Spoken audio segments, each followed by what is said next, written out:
മൃഗത്തിന് തുല്യൻ. ദൈവകൃപയാല് ഈ വാക്യങ്ങളൊക്കെ നാം ചിന്തിക്കുമ്പോൾ വേദപുസ്തകത്തിൽ 31,173 വാക്യങ്ങളുണ്ട്. അതിൽ 2 വാക്യങ്ങളെ കുറിച്ചാണ് പറഞ്ഞത്.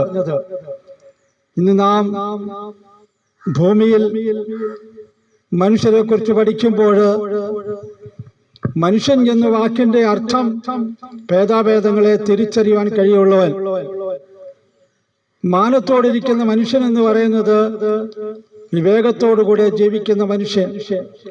എന്നാൽ ആ വിവേകത്തോടുകൂടെ ജീവിക്കുന്ന മനുഷ്യൻ വിവേകഹീനനായി തീർന്നാൽ നശിച്ചു പോകുന്ന മൃഗങ്ങൾക്ക് തുല്യനത്രയെന്ന്. ഈ വിഷയം നാം പഠിക്കുമ്പോൾ ഭൂമിയിൽ സൃഷ്ടിക്കപ്പെട്ട എല്ലാ ജീവജാലങ്ങൾക്കും ജീവനുണ്ട്. എന്നാൽ മനുഷ്യന് ഒരു പ്രത്യേകതയുണ്ട്. ഭേദാഭേദങ്ങളെ തിരിച്ചറിയാനുള്ള കഴിവുണ്ട്. ആ കഴിവോടുകൂടിയാണ് ദൈവം മനുഷ്യനെ സൃഷ്ടിച്ചത്. ഈ സൃഷ്ടിതാവായ ദൈവം പറഞ്ഞ സത്യങ്ങളെ അനുസരിക്കാതെ ദൈവത്തിന്റെ പ്രതിയോഗിയായ പിശാചിനെ അനുസരിച്ചുകൊണ്ട് മനുഷ്യൻ ജീവിതം കഴിക്കുന്നു. അതാണ് ഇന്ന് ലോകത്ത് നാം കണ്ടുകൊണ്ടിരിക്കുന്ന യാഥാർത്ഥ്യം.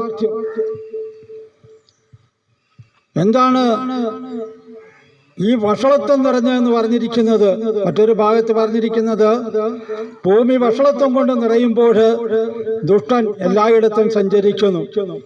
ഈ ദുഷ്ടൻ എന്ന് പറഞ്ഞിരിക്കുന്നത് ദൈവത്തിന്റെ പ്രതിയോഗിയായ പിശാചിനെ കുറിച്ചാണ്. ആദിമ മനുഷ്യനായിരിക്കുന്ന ആദാമിനോട് ദൈവം പറഞ്ഞു, നീ ഇന്ന കാര്യങ്ങളൊക്കെ ചെയ്യാവൂ, ഇന്നത് ചെയ്യരുത് എന്ന് മനുഷ്യനോട് ദൈവം കൽപ്പിച്ച കാര്യങ്ങൾ ചെയ്യുവാൻ മനുഷ്യനെ പിശാച് പ്രലോഭിപ്പിച്ചു. അതിന്റെ ഫലമായിട്ട് മനുഷ്യൻ പാപത്തിന്റെ അടിമയായി തീർന്നു, പിശാചിന്റെ അടിമയായി തീർന്നു. പൈശാചിക അടിമത്വത്തിലായ മനുഷ്യനെ വീണ്ടെടുക്കുവാൻ ദൈവമൊരുക്കിയ രക്ഷാപദ്ധതിയാണ് യേശുക്രിസ്തു. ഈ യേശുക്രിസ്തുവിനെ കുറിച്ച് ഞങ്ങൾ വിളിച്ചു പറയുവാനുള്ള കാരണം മനുഷ്യവർഗത്തിന്റെ പാപത്തിന്റെ പരിഹാരത്തിനായിട്ട് ഏകമാർഗമേ ഉള്ളൂ. അത് യേശുക്രിസ്തുവിനെ സ്വന്തം രക്ഷകനും കർത്താവുമായി സ്വീകരിച്ച് ദൈവത്തിന്റെ പൈതലായി തീരുക എന്നുള്ളതാണ്. ഇന്ന് നാം ഒന്ന് ചിന്തിച്ചു നോക്കിക്കേ. നാം ദൈനംദിനം കാണുന്ന പത്രങ്ങളിലും വാർത്താ മാധ്യമങ്ങളിലും ഒക്കെ കാണുന്ന ഒരു വാർത്ത, ഒരു കാലഘട്ടങ്ങളിൽ മദ്യം എന്ന് പറയുന്ന, അതായത് തെങ്ങ് ചെത്തി ഉണ്ടാക്കുന്ന കള്ള്, ആ കള്ളിനെയാണ് മദ്യം എന്ന് പറഞ്ഞ് മനുഷ്യൻ വിശേഷിപ്പിച്ചിരുന്നത്. എന്നാൽ ഇന്ന് വളരെ കൃത്രിമമായി ഉണ്ടാക്കിയ മദ്യങ്ങളും അതുപോലെ തന്നെ അതിനേക്കാൾ ലഹരി പദാർത്ഥങ്ങൾ അടങ്ങിയ കഞ്ചാവും MDMA പോലുള്ള ലഹരി പദാർത്ഥങ്ങൾ, ഇതൊക്കെയും ഉപയോഗിച്ച് മനുഷ്യൻ നിത്യേന നാശത്തിലേക്ക് പോയിക്കൊണ്ടിരിക്കുകയാണ്. ഒരു കാലഘട്ടത്തിൽ പുരുഷന്മാരാണ് മദ്യത്തിന് അടിമപ്പെട്ടുകൊണ്ടിരുന്നത്. എന്നാൽ ഇന്ന് പുരുഷന്മാരെക്കാൾ കൂടുതലായിട്ട് സ്ത്രീകളിൽ ഇത് ഉപയോഗിക്കാനുള്ള വാഞ്ച ഉള്ളതായിട്ട് കാണുന്നുണ്ട്. ഒരു കഴിഞ്ഞ ദിവസം നിങ്ങൾ വാർത്താ മാധ്യമങ്ങളിൽ കൂടെ അറിഞ്ഞതായ ഒരു വിഷയമാണ്. ഒരു സ്ത്രീയെ മദ്യപിച്ച് ലക്കുകെട്ട് ഒരു ബസ്സിൽ കയറി ആ ബസ്സിൽ യാത്ര ചെയ്തിരുന്ന ഒരു സ്ത്രീയുടെ മുടിക്കുത്തിനൊക്കെ പിടിച്ച് അവരെ ഉപദ്രവിക്കുന്നത്.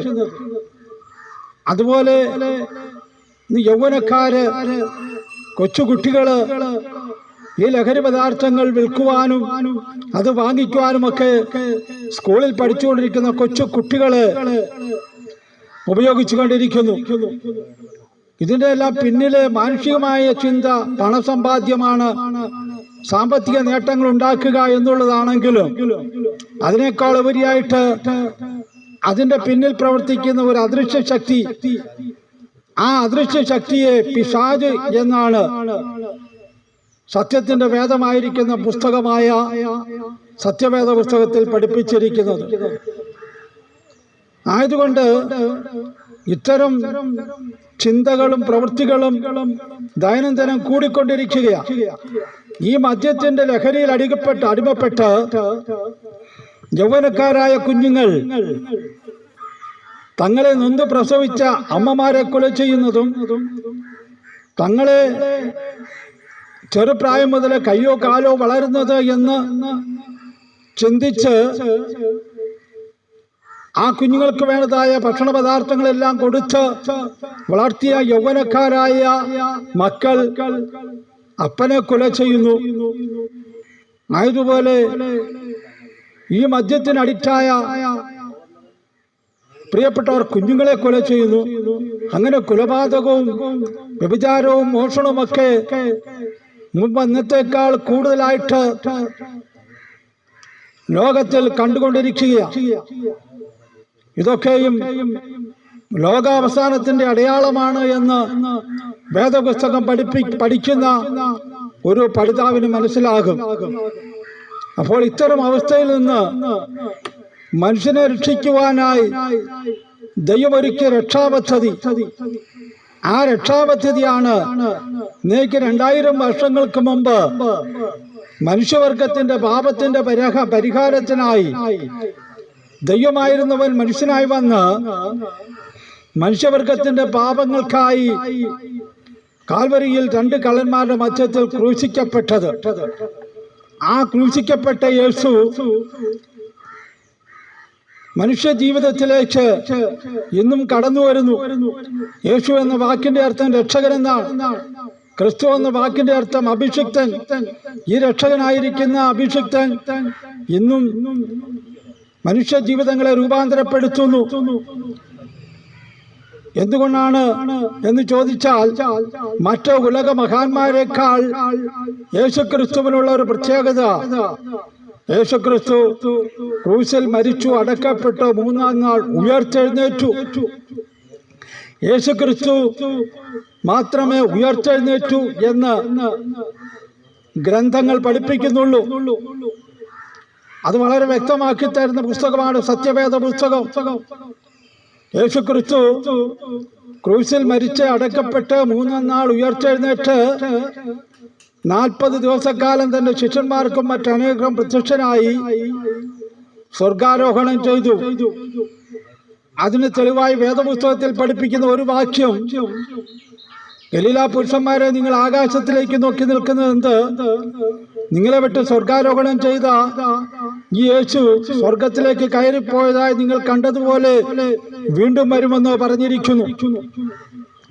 ആ വീണ്ടും വരവിന്റെ അടയാളങ്ങളായിട്ട് വേദപുസ്തകത്തിൽ പറഞ്ഞിരിക്കുന്ന ഓരോ വാക്യങ്ങളും അക്കമിട്ട് നാം പഠിക്കുമ്പോൾ ആ പ്രവചനങ്ങളൊക്കെയും നിവർത്തിക്കപ്പെട്ടുകൊണ്ടിരിക്കുക. ആയതുകൊണ്ട് ദൈവം ആഗ്രഹിക്കുന്നത് ആരും നശിച്ചു പോകാതെ എല്ലാവരും മാനസാന്തരപ്പെടണമെന്നാണ്. മാനസാന്തരം എന്ന് പറഞ്ഞാൽ എന്താണ്? മനസ്സിന് സംഭവിക്കുന്ന രൂപാന്തരം. മനസ്സ് എന്ന് പറയുന്നത് നമ്മുടെ ചിന്താമണ്ഡലം. പാപത്തിന്റെ വഴി വിട്ട് ദൈവത്തിന്റെ വഴിയിലൂടെ സഞ്ചരിക്കുവാന് നമ്മുടെ ചിന്താമണ്ഡലത്തെ പ്രേരിപ്പിക്കുന്ന അദൃശ്യ ശക്തിയാണ് ദൈവത്തിന്റെ പരിശുദ്ധാത്മാവ്. ഈ നാളുകളിൽ നാം കാണുന്ന അല്ലെങ്കിൽ കേൾക്കുന്ന ഒരു സംഭവമുണ്ട്, കുരിശിന്റെ വഴിയിലൂടെ സഞ്ചരിക്കുന്നു. ഞാൻ കർത്താവിന്റെ കൃപയാൽ ഒരു സ്ഥലത്ത് ഇങ്ങനെ സുവിശേഷവുമായി കടന്നുപോയപ്പോൾ ഒരു പ്രിയപ്പെട്ടവർ എന്നോട് പറഞ്ഞു, പാസ്റ്ററെ, ഞങ്ങള് കുരിശിന്റെ വഴിയിലൂടെ സഞ്ചരിക്കുന്നവരാണ്. എന്താണ് കുരിശിന്റെ വഴിയിലൂടെ സഞ്ചരിക്കുന്നത്? കുറെ ആളുകള് ഒരു കുരിശ്, മനുഷ്യനിർമ്മിതമായ ഒരു കുരിശ് ഉണ്ടാക്കിയിട്ട് അത് തോളിൽ വെച്ച് ഏറ്റവും മുൻവശത്തായിട്ട് ഒരാൾ പോകും. അതിന്റെ പിന്നാലെ മെഴുകുതിരിയൊക്കെ കത്തിച്ച് പാട്ടൊക്കെ പാടി കുരിശിന്റെ വഴിയെ പോകുന്നു എന്ന് പറഞ്ഞുകൊണ്ട് യാത്ര ചെയ്യുന്നത് ഞാനും കണ്ടിട്ടുണ്ട്. യേശുക്രിസ്തുവിലൂടെ ആത്മരക്ഷ അനുഭവിക്കുന്നതിന് മുമ്പ് ഇതിനെ ഭക്തി നിർഭരമായിട്ടാണ് ഞാനും കണ്ടിരുന്നത്. എന്നാൽ ദൈവവചനത്തിൽ രേഖപ്പെടുത്തിയിരിക്കുന്ന സത്യം മനസ്സിലായപ്പോൾ അതിന്റെ യാഥാർത്ഥ്യം ഇതാണ്. കുരിശിന്റെ വഴി എന്ന് പറഞ്ഞാൽ മനുഷ്യൻ ജന്മനാ പാപിയാണ്. ഈ പാപിയായ മനുഷ്യൻ പാപത്തെ പച്ചവെള്ളം പോലെ വലിച്ചു കുടിച്ചുകൊണ്ട് മുന്നോട്ട് യാത്ര ചെയ്യുക. മദ്യപാനത്തിലും പുകവലിയിലും മറ്റ് അനാശാസ്യ പ്രവർത്തനങ്ങളിലും മദ്യലഹരിയിലൊക്കെ വിവിധ നിലകളിൽ പാപത്തെ പച്ചവെള്ളം പോലെ വലിച്ചു കുടിച്ചുകൊണ്ട് മുന്നോട്ട് പോവുകയാണ്. എന്നാൽ ആ മുന്നോട്ട് പോകുന്ന മനുഷ്യൻ കർത്താവായ യേശു ക്രിസ്തുവിന്റെ ക്രൂശിന്റെ ചുവട്ടിൽ വന്ന്, കർത്താവായ യേശുവേ, ഞാനൊരു പാപിയാണ്, എന്റെ പാപത്തിന്റെ പരിഹാരത്തിന് വേണ്ടിയാണ് യേശുവേ അവിടുന്ന് ക്രൂശിൽ മരിച്ചത്, അടക്കപ്പെട്ടത്, ഉയർത്തെഴുന്നേറ്റത് എന്ന് ഞാൻ വിശ്വസിക്കുന്നു. യേശുവേ, എന്റെ പാപത്തിന്റെ പരിഹാരത്തിന് വേണ്ടി അവിടുന്ന് ക്രൂശിക്കപ്പെട്ടു. ആ ക്രൂശിലൊഴുക്കിയ രക്തത്താൽ എന്നെ രക്ഷയിലേക്ക് നയിക്കണമേ, യേശുവിന്റെ രക്തത്താൽ എന്നെ കഴുകി ശുദ്ധീകരിക്കണമേ എന്ന് ആ കുരിശിന്റെ ചുവട്ടിൽ നിന്നുകൊണ്ട് ക്രൂശിക്കപ്പെട്ട ക്രിസ്തുവിനോട് യാചിക്കുന്നതിനെയാണ് കുരിശിന്റെ വഴി എന്ന് പറയുന്നത്. യേശു ക്രിസ്തുവിലൂടെ പാപത്തിന്റെ മോചനം പ്രാപിച്ച മനുഷ്യൻ പാപത്തിന്റെ വഴിവിട്ട് ദൈവത്തിന്റെ വഴിയിലൂടെ സഞ്ചരിക്കുമ്പോൾ യേശു ക്രിസ്തു പറഞ്ഞു, ഞാൻ തന്നെ വഴിയും സത്യവും ജീവനുമാകുന്നു, ഞാൻ മുഖാന്തരമല്ലാതെ ആരും പിതാവിന്റെ അടുക്കൽ എത്തുകയില്ല. യേശു ക്രിസ്തു എന്ന വഴിയിലൂടെ സഞ്ചരിച്ച് ആ പാപത്തിന്റെ വഴികൾ വിട്ട് ദൈവത്തിന്റെ വഴിയിലൂടെ സഞ്ചരിക്കുവാൻ ദൈവം ഒരുക്കിയിരിക്കുന്ന ആ രക്ഷാപദ്ധതിയെ കുറിച്ചാണ് കുരിശിന്റെ വഴി എന്ന് പറയുന്നത്. ദൈവത്തിന്റെ കൃപയാൽ പറയട്ടെ, ലോകത്തിൽ എവിടെയും നാം നോക്കിയാൽ ഏറ്റവും കൂടുതൽ മദ്യം ചിലവാകുന്ന ഒരു കാലഘട്ടം എന്ന് പറയുന്നത് ഡിസംബർ മാസവും ഈ മാർച്ച് ഏപ്രിൽ മാസവുമാണ്. എന്തുകൊണ്ടാണെന്ന് ചോദിച്ചാൽ യേശുക്രിസ്തുവിന്റെ ക്രൂശീകരണവും ഈ യേശുക്രിസ്തുവിനെ കുറിച്ചുള്ള അതേ മരണപുനരുത്ഥാനത്തെ കുറിച്ചൊക്കെ പറയുന്ന വിഷയങ്ങളൊക്കെ ആഘോഷമാക്കി മാറ്റിക്കൊണ്ടാണ് മനുഷ്യൻ മുന്നോട്ട് പോകുന്നത്. ഇത് ഒരാഘോഷമല്ല. വിശ്വസിക്കുന്നവരിൽ ദൈവപ്രവൃത്തി വെളിപ്പെടും. പാപത്തിന്റെ വഴിവിട്ട് ദൈവത്തിന്റെ വഴിയിലൂടെ സഞ്ചരിച്ച് അത് മരണാനന്തരം ഒരു ജീവിതമുണ്ട്. ആ മരണാനന്തര ജീവിതത്തിൽ ക്രൂശിക്കപ്പെട്ട ക്രിസ്തുവിനോടുകൂടെ മനുഷ്യവർഗത്തിന്റെ പാപത്തിന്റെ പരിഹാരത്തിനായി ക്രൂശിതനായ ആ ദൈവത്തോടുകൂടെ വസിക്കുവാനുള്ള ഒരു അവസരം ദൈവം ദാനമായി ഒരുക്കി തന്നിരിക്കുക. ഇതാണ് ദൈവവചനത്തിൽ വായിക്കുന്നത്. ഇപ്പോഴാകുന്ന സുപ്രസാദകാലം, ഇപ്പോഴാകുന്ന രക്ഷാദിവസം. നാം രക്ഷിക്കപ്പെടുവാൻ ആകാശത്തിന് കീഴെ ഭൂമിക്കുമേതെ നൽകപ്പെട്ട വേറൊരു നാമവുമില്ല, യേശുക്രിസ്തു എന്ന ഏകനാമം. ഈ യേശുക്രിസ്തുവിലൂടെ ഈ ആത്മരക്ഷ ലഭ്യമാക്കുവാൻ ദൈവം സൗജന്യമായി നൽകിയിരിക്കുന്ന ഈ രക്ഷ കരസ്ഥമാക്കുവാൻ ഈ ശബ്ദപരിധിക്കുള്ളിൽ അത് ഞങ്ങളെ ശ്രവിച്ച എല്ലാ പ്രിയപ്പെട്ടവർക്കും ദൈവം അവസരം ഒരുക്കട്ടെ എന്ന പ്രാർത്ഥനയോടുകൂടെ ഇത്രയും സമയം അനുഭവിച്ചിരുന്ന കർത്താവിന്റെ ദാസന്മാർക്ക് നന്ദി അറിയിക്കുന്നു. ദൈവം എവരെയും അനുഗ്രഹിക്കുമാറാകട്ടെ. കർത്താവായ യേശുവിനെ കുറിച്ചുള്ള സത്യവചനങ്ങള് ഈ ദേശത്തോ